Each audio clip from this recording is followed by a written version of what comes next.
5ই August ছাত্র জনতা অভ্যুত্থানের পর পতিত সাবেক প্রধানমন্ত্রী শেখ হাসিনা পরিবারের একের পর এক দুর্নীতির ফিরিস্তি প্রকাশ্যে আসতে থাকে। এর মধ্যে পূর্বাচল প্লট জালিয়াতির দুদকের করা মামলায় এখন আদালতের রায়ের অপেক্ষা।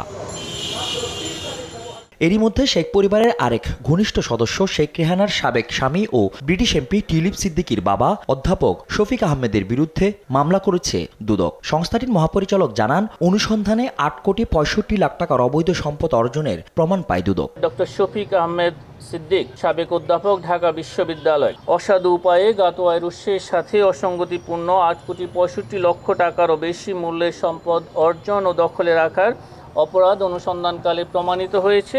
অ্যান্টি স্লিপারি টেকনোলজি ও সফট টেক্সচারটাই নরম ঘাসের স্পর্শ, সাপোর্ট গ্রাস ম্যাট, নান্দনিকতার ছোঁয়া।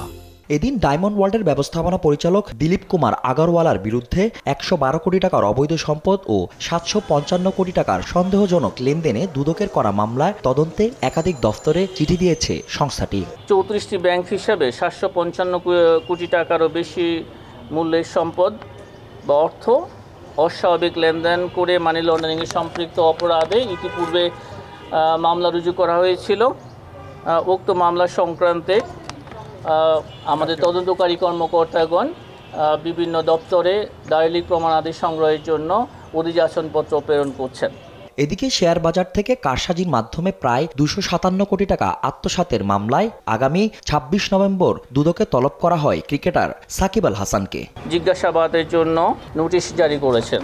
ফজলে আদিত্য, দেশ টিভি, ঢাকা।